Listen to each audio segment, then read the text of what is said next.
حضرت حسن اور حسین رضی اللہ عنہما. حضرت حسن کون تھے؟ حضرت حسن نبی صلی اللہ علیہ وسلم کے نواسے. الحسن بن علی بن ابی طالب الہاشمی القرشی المدنی الشہید. ٹھیک ہے، یہ بھی ہاشمی تھے، قرشی تھے، مدنی تھے، کیونکہ یہ مدینہ میں پیدا ہوئے تھے. ان کی کنیت ابو محمد تھی. نبی صلی اللہ علیہ وسلم کے نواسے اور دنیا میں ان کے خوشبودار پھول.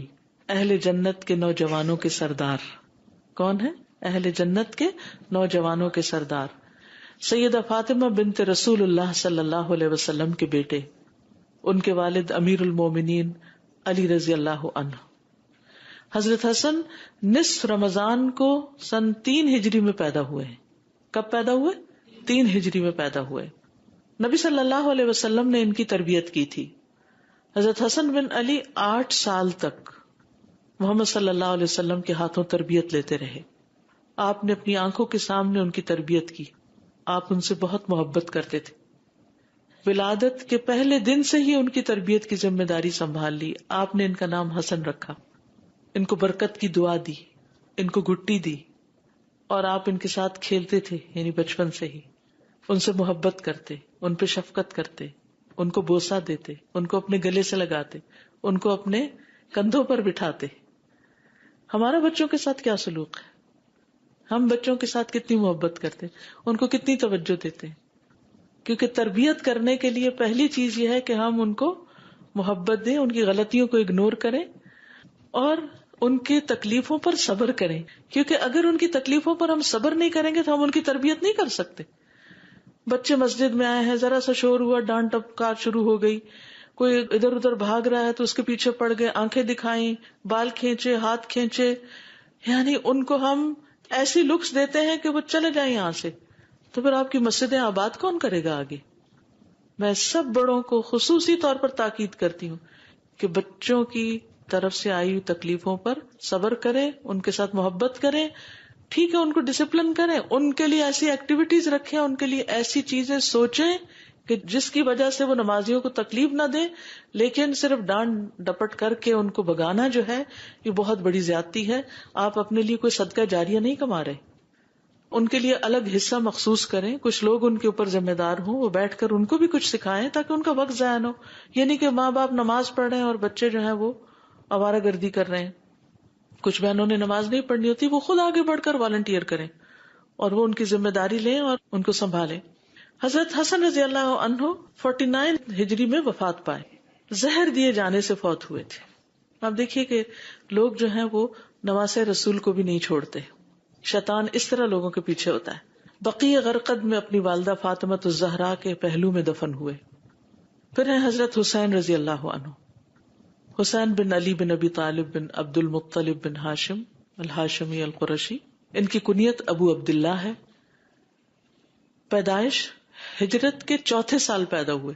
تو بڑے کون ہیں؟ حضرت حسن. اور 1 سال بعد پیدا ہوئے حضرت حسین. آپ کے نواسے ہیں نبی صلی اللہ علیہ وسلم کے، کربلا کے شہید ہیں، اور آپ کی بیٹی فاطمۃ الزہرا کے بیٹے، اور دنیا میں نبی صلی اللہ علیہ وسلم کے خوشبودار پھول. ان دونوں کے بارے میں نبی صلی اللہ علیہ وسلم نے فرمایا کہ یہ جنتی نوجوانوں کے سردار ہیں اور ان کے والد ان سے افضل ہیں. یعنی حضرت علی جو ہیں وہ مقام میں ان سے افضل ہیں. آپ کا ان دونوں کے ساتھ بہت تعلق تھا. حضرت حسن کی جب پیدائش ہوئی تو حضرت علی نے ان کا نام حرب رکھا. آپ تشریف لائے، آپ نے پوچھا میرا بیٹا تو دکھاؤ، اس کا نام کیا رکھا ہے؟ حضرت علی کہتے ہیں میں نے کہا حرب رکھا ہے. حرب کا مطلب ہوتا ہے جنگ. آپ نے فرمایا نہیں، اس کا نام حسن ہے. جب حسین پیدا ہوئے تو انہوں نے پھر ان کا نام حرب رکھ دیا. تو نبی صلی اللہ علیہ وسلم پھر تشریف لائے اور فرمایا میرا بیٹا مجھے دکھاؤ، اس کا نام کیا رکھا ہے؟ تو انہوں نے عرض کیا حرب. فرمایا نہیں، یہ حسین ہے. تو اس طرح آپ نے دونوں کے ملتے جلتے نام رکھے اور دونوں ہی بڑے خوبصورت نام ہیں، حسن اور حسین. ملا کر ان کو حسنین بنتا ہے. اب اس سے کیا پتہ چلتا ہے کہ اگر نانا یا نانی یا لڑکی کے پیرنٹس پڑھے لکھے لوگ ہیں تو اگر وہ تھوڑی مداخلت کر کے بچوں کے نام صحیح کرتے ہیں یا ان کی تربیت میں کوئی حصہ ڈالنا چاہتے ہیں تو دوسرے فریق کو اس پر مائنڈ نہیں کرنا چاہیے، ناراض نہیں ہونا چاہیے، بلکہ خوش ہونا چاہیے. ٹھیک ہے نا، اس کو ویلکم کرنا چاہیے. اور اگر نہ بھی ہو تو آپس میں دونوں خاندانوں کی محبت اسی طرح بڑھتی ہے کہ مشورے سے مل جل کے کام کریں. نبی صلی اللہ علیہ وسلم بچوں کے ساتھ کھیلتے تھے. حضرت حسن بن علی کے لیے آپ اپنی زبان نکالتے تھے. آپ اللہ کے رسول ہیں, آپ قرآن کی تعلیم دے رہے ہیں, سنت کی تعلیم دے رہے ہیں, اور جب بچوں کے ساتھ معاملہ کرتے ہیں تو ان کو خوش کرنے والی حرکات کر رہے ہیں. اچھا, اگر ہم میں سے کوئی زبان نکال کے کسی بچے کے ساتھ کھیل رہا تو کہ یہ تو میچور ہی نہیں ہے. نہیں, میچور ہوں جہاں ضرورت ہے میچور ہونے کی, لیکن بچوں کے ساتھ آپ ہر وقت بڑے بنے رہے اور خوف زدہ کرتے رہے ان کو, تو یہ ان کی تربیت میں فائدہ مند نہیں. تو جب وہ آپ کی زبان کی سرخی دیکھتے تو خوش ہو کر اس کو پکڑنے کے لیے ہاتھ آگے بڑھاتے. پھر اسی طرح یعلا بن مرہ کہتے ہیں کہ وہ لوگ نبی صلی اللہ علیہ وسلم کے ساتھ ایک دعوت کے لیے نکلے. تو جب آپ نکلے تو اچانک دیکھا کہ حضرت حسین گلی میں کھیل رہے ہیں. نبی صلی اللہ علیہ وسلم نے اپنے ساتھیوں کو چھوڑا, آگے بڑھے اور آگے بڑھ کر ان کو پکڑنے کے لیے ہاتھ پھیلا دیے, اس طرح آؤ میری طرف. تو وہ ادھر ادھر بھاگنے لگے, جیسے بچوں کی عادت ہوتی ہے نا, جب انہیں کہا ادھر آؤ تو وہ آگے پیچھے ہوتے ہیں. نبی صلی اللہ علیہ وسلم ان کو ہنساتے رہے, یعنی ان کے ساتھ کھیلتے رہے. آخر انہیں پکڑ لیا, اپنا ایک ہاتھ ان کی ٹھوڑی کے نیچے رکھا, دوسرا ان کے سر کے پچھلے حصے پہ رکھا, اور پھر ان کو چوم لیا اور پھر چھوڑ دیا اور پھر چلے گئے. اب آپ دیکھیے کہ آپ اپنے کسی کام سے جا رہے ہیں اور بچے کھیل رہے ہیں, اگنور کر کے نہیں چلے گئے بلکہ اپنی محبت کا اظہار کر کے گئے ہیں. کیوں؟ بچوں کو جی اٹینشن ضرور دیں, کیونکہ بچوں کو سب سے زیادہ محبت چاہیے ہوتی ہے. اور پھر ایک بچے کی تربیت صرف ماں باپ نہیں کرتے, نانا نانی, دادا دادی, پورا خاندان, کنبا, قبیلہ, کہتے کہ پورا ولیج ایک بچے کی تربیت کرتا ہے, پوری سوسائٹی کر رہی ہوتی ہے. تو ہر ایک کو اپنا حصہ ڈال دینا چاہیے. کسی کا بھی بچہ ہو, پیار محبت سے آپ اس کو دیکھتے ہیں, اس کو کچھ بھی سکھاتے ہیں. یہاں مجھے کل تیمیہ بتا رہی تھی کہ جو ماشاءاللہ شگفتہ اور سمینہ ہے, اتنا پیار کرتی ہیں بچوں سے, جو بچوں کو سنبھالتی ہیں. کہتے ہیں کہ جب وہ مسجد میں مائیں ان کو لے کر آتی ہیں تو وہ ماں کو چھوڑ کے پھر ان کے پاس بھاگتے ہیں, یعنی ماں سے زیادہ پیار کرتے ہیں. اب آپ دیکھیے کہ ٹھیک ہے ماں کا بھی حصہ ہے, لیکن ان کا حصہ بیچ میں آ گیا ان کی تربیت میں. ان سے جو کچھ ان بچوں نے سیکھا پیار محبت اور شفقت کی وجہ سے, اس ساری زندگی ان کی شخصیت کا ایک حصہ رہے گا. اور اس طرح یعنی ایک استاد جو ہوتا ہے یا ایک کیئر ٹیکر جو ہوتا ہے اور بچوں کو دیکھنے والا, وہ سارے اس اجر میں پھر برابر کے شریک ہو جاتے ہیں. جی آپ کچھ کہتے ہیں؟ پہلے بچوں کو ہم اٹینشن دیتے نہیں, اور جب وہ پھر اس طرح کی حرکتیں کرتے ہیں تو ہم کہتے ہیں اٹینشن سیکر. جی بالکل. پھر آپ ان کے جذبات کا بھی خیال رکھتے تھے. ایک دفعہ رسول اللہ صلی اللہ علیہ وسلم پچھلے پہر کی 2 نمازوں ظہر یا عصر میں سے کسی نماز کے لیے باہر تشریف لائے, جب آپ حسن یا حسین کو اٹھائے ہوئے تھے. نبی صلی اللہ علیہ وسلم نے آگے بڑھ کر انہیں ایک طرف بٹھا دیا اور نماز کے لیے تکبیر کہہ کے نماز شروع کر دی. جب آپ اپنی نماز میں سجدے میں گئے تو خوب لمبا سجدہ کیا. تو عبداللہ بن شداد کہتے ہیں کہ میں نے سر اٹھا کے دیکھا اتنا لمبا سجدہ کیوں ہے. یعنی بعض اوقات ایسا تھا انسان سوچتے شاید کوئی میں مس کر کے میں نے سنا نہیں کہ اللہ اکبر امام نے کہی ہے. تو میں نے دیکھا کہ بچہ آپ کی پشت پر سوار تھا اور آپ سجدے میں تھے, تو میں دوبارہ پھر سجدے میں چلا گیا. جب رسول اللہ صلی اللہ علیہ وسلم نماز سے فارغ ہوئے تو لوگوں نے عرض کیا, یا رسول اللہ صلی اللہ علیہ وسلم آپ نے تو آج نماز میں بہت ہی لمبا سجدہ کروایا, ہم سمجھے کوئی حادثہ ہو گیا یا آپ پر کوئی وحی نازل ہو رہی, کیونکہ وحی جب نازل ہوتی تھی تو آپ دنیا سے لا تعلق ہو جاتے تھے. آپ نے فرمایا ان میں سے کچھ بھی نہیں ہوا, البتہ میرا یہ بیٹا مجھ پہ سوار ہو گیا تھا اور میں نے اس کی خواہش کی تکمیل سے پہلے جلدی میں اپنے آپ کو مبتلا کرنا اچھا نہ سمجھا, یعنی جلدی نہ کی کہ میں بس اس کو ہٹاؤں. ہمارے ہاں کیا ہے, اگر کوئی نماز پڑھا اور بچہ قریب آئے اور دوسرا پکڑ کے اس کو کھے, وہ چیخ داڑ رہا ہے اور اس کو وہ پکڑ خود لے جاؤ اس کو, میں ذرا نماز پڑھ لوں. نہیں, بی پیشنٹ, ساتھ ساتھ چلنے دیں اس کو. 2-4 دن تنگ کرے گا اور اس کے بعد وہ بھی ساتھ شروع ہو جائے. اور تھوڑی سی دیر اگر آپ اس کو اپنے ساتھ لگا لیں نا, بس اتنا ہی اس کے لیے کافی ہوتا ہے, اس کے بعد وہ پھر جا کے کھیلنا شروع ہو جاتا ہے. اب آپ دیکھیے کہ اللہ کے رسول صلی اللہ علیہ وسلم سب کو نماز پڑھا رہے ہیں. اگر ہمارا کوئی امام آج یہ کام کر دے تو پھر دیکھیں کہ سارے جو مقتدی ہیں وہ کس کس طرح کی غیبت کر کے مسجد سے نکلیں گے. صبر نہیں ہے ہم میں, اصل میں صبر نہیں ہے اور اعتماد نہیں ہے ایک دوسرے پر. ٹرسٹ کا ہونا بڑا ضروری ہے. ابو ہریرہ کہتے ہیں کہ میں دن کے کسی وقت حضور صلی اللہ علیہ وسلم کے ساتھ باہر نکلا, نہ آپ کچھ فرما رہے تھے نہ میں آپ سے کچھ عرض کر رہا تھا, یعنی ہم دونوں خاموش تھے, یہاں تک کہ بنو قینقاع کے بازار میں آ گئے, یہ یہود کا بازار تھا. پھر آپ واپس چل پڑے, یہاں تک کہ فاطمہ رضی اللہ عنہا کے گھر تشریف لائے. پھر فرمایا کیا یہاں چھوٹو ہے، کیا یہاں چھوٹو ہے؟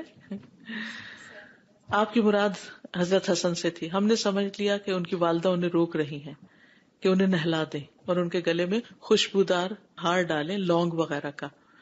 کچھ ہی دیر گزری کہ وہ بھاگتے ہوئے آئے، یہاں تک کہ دونوں نے ایک دوسرے کو گلے سے لگایا، یعنی آپ نے ان کو. تو رسول اللہ صلی اللہ علیہ وسلم نے فرمایا اے اللہ میں اس سے محبت کرتا ہوں، تو بھی اس سے محبت فرما، اور جو اس سے محبت کرے تو اس سے بھی محبت فرما. میں بھی محبت کرتا ہوں یا رب، تو بھی محبت کر، اور جو بھی اس سے محبت کرے تو ان سب سے محبت کر. تو آپ دیکھیے کہ اگر ہم چاہتے ہیں کہ اللہ سبحانہ تعالیٰ کی محبت ہمیں حاصل ہو تو ہمیں کیا کرنا چاہیے؟ آپ کے اہل بیت سے محبت کرنی چاہیے، حضرت حسن حسین سے محبت کرنی چاہیے، حضرت فاطمہ سے محبت کرنی چاہیے. یہ آپ کے محبوب ترین لوگ تھے. پھر اسی طرح آپ صلی اللہ علیہ وسلم نماز پڑھتے، حسن اور حسین دونوں کھیلتے اور آپ کی پشت پہ آ کے بیٹھ جاتے. مسلمانوں نے ایک مرتبہ ان کو پکڑا کہ دور لے جائیں. جب آپ نے سلام پھیرا تو کہا کہ ان کو چھوڑ دو. آپ نے فرمایا میرے ماں باپ قربان جائیں، جو مجھ سے محبت کرے اسے چاہیے کہ وہ ان دونوں سے محبت کرے. یعنی اگر واقعی تمہیں اللہ کے رسول سے محبت ہے تو پھر جن سے آپ محبت کرتے تھے ان سے بھی محبت کرو. حضرت عائشہ فرماتی ہیں کہ نبی صلی اللہ علیہ وسلم صبح کے وقت اس حال میں نکلے کہ آپ اپنے اوپر ایک ایسی چادر اوڑے ہوئے تھے کہ جس پر سیاہ بالوں سے نقش بنے ہوئے تھے. اسی دوران میں حضرت حسن بن علی آ گئے، آپ نے ان کو اپنی اس چادر کے اندر کر لیا. پھر حسین آ گئے، آپ نے ان کو بھی چادر کے اندر کر لیا. پھر فاطمہ آئی، آپ نے ان کو بھی چادر کے اندر کر لی. پھر حضرت علی آئے، ان کو بھی چادر کے اندر کر لیا. تو آپ دیکھیے ذرا امیجن کیجیے سین کیا ہوگا کہ سارے آپ کی چادر کے نیچے. یہ بھی محبت کا ایک انداز تھا نا. ہم بچوں کے ساتھ ایسے کھیلتے ہیں، اور اگر بچے بڑے ہو جائیں، شادی ہو جائے ان کی، تو پھر تو ان کو ڈسٹینس پر ہی رکھتے ہیں. ہم تو ایسا کبھی سوچتے بھی نہیں کہ اچھا بڑے آ گئے ہیں تو بڑوں کا کیا، بڑے بھی بچے ہیں نا، ان کو بھی آجو، تم بھی آجو. کتنا خوبصورت منظر اور کتنا خوبصورت انداز. اس سے گھریلو زندگیاں، خاندانی زندگیاں خوشگوار ہوتی ہیں. ہمارے گھروں سے خوشیاں کیوں ختم ہو گئی ہیں؟ محبتیں ختم ہو گئی، تکلف آ گئے ہیں، قدر نہیں رہی ایک دوسرے کی، ایک دوسرے سے بیزاری. ہم انتظار کرتے تھے دوسرا عزت کرے، دوسرا مجھے محبت کرے، دوسرا میری قدر کرے. کیوں نہیں آپ پہل کرتے، آپ شروع کر دیں. پھر اسی طرح حضرت اسامہ بن زید سے بھی آپ کو بہت محبت تھی. تو وہ کہتے ہیں کہ رسول اللہ صلی اللہ علیہ وسلم مجھے اپنی ایک ران پہ بٹھاتے، حضرت حسن کو دوسری پہ بٹھاتے. حضرت اسامہ بہت سیاہ رنگ کے تھے کیونکہ ان کی جو والدہ تھی ام ایمن وہ حبشی تھی، سیاہ فام تھی، اور حضرت حسن جو تھے وہ بہت سفید تھے. تو دونوں ایک دوسرے کا کنٹراسٹ تھے، ایک طرف بیٹھا ایک طرف بیٹھا، اور آپ دونوں سے پیار کر رہے ہیں. اور آپ فرماتے اے اللہ ان دونوں پر رحم کر، میں بھی ان پہ رحم کرتا ہوں. اب اس میں حضرت زید جو تھے وہ آپ کے منہ بولے بیٹے تھے، بعد میں اس چیز سے روک دیا گیا، لیکن آپ کو حضرت زید سے بھی بہت محبت تھی. اسی لیے حضرت زید کے جب باپ اور چچا ان کو لینے کے لیے آئے، انہوں نے خود انکار کیا کہ ہم نہیں جائیں گے. نبی صلی اللہ علیہ وسلم نے ان کو اختیار دیا تھا. تو بہرحال اب آپ دیکھیے کہ بعض اوقات آپ اپنے بچوں سے تو پیار کر رہے ہوتے ہیں، لیکن کوئی دوسرا بچہ پاس کھڑا دیکھ رہا تو آپ اس کو نہیں بلاتے.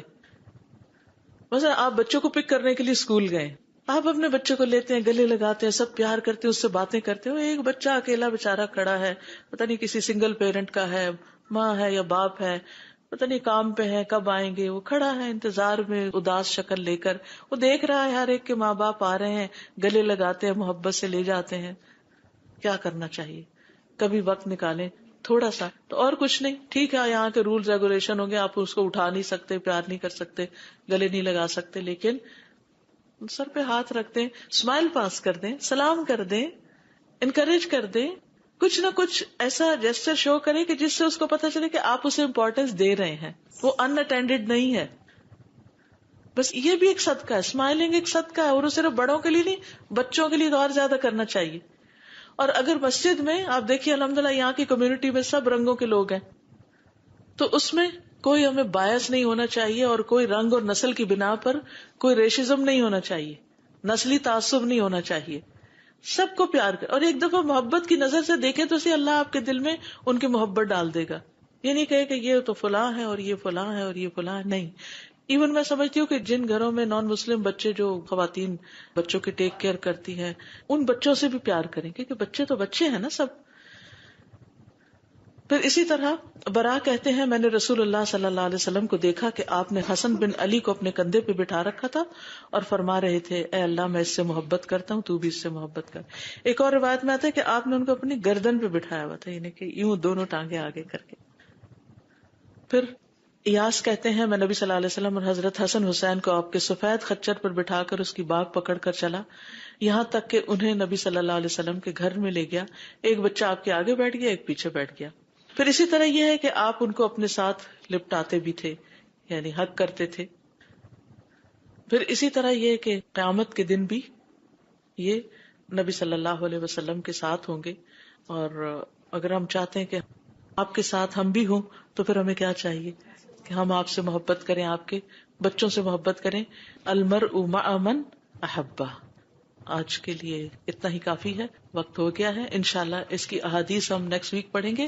جی آپ کچھ کہنا چاہیں؟ سازا جیسے نبی صلی اللہ علیہ وسلم ان سے بہت محبت کرتے تھے اور بہت ساری آپ نے مثالیں دی، تو انہوں نے اللہ سے دعا کی کہ اللہ آپ بھی ان سے محبت کریں. تو آپ کی بات مجھے یاد آئی تھی، آپ نے کہا تھا کہ ہم اپنے بچوں کے لیے کیوں نہیں مانگتے. تو الحمدللہ اس دن سے ایک عادت بنائی کہ اللہ تعالیٰ میں اپنے بچوں سے محبت کرتی ہوں، آپ بھی ان سے محبت کریں. الحمدللہ. اوکے، سبحانک اللہم و بحمدک، اشہد ان لا الہ الا انت، استغفرک و اتوب الیک. السلام علیکم و رحمۃ اللہ وبرکاتہ. اللهم صل على محمد وعلى آل محمد كما صليت على إبراهيم وعلى آل إبراهيم إنك حميد مجيد. اللهم بارك على محمد وعلى آل محمد كما باركت على إبراهيم وعلى آل إبراهيم إنك حميد مجيد.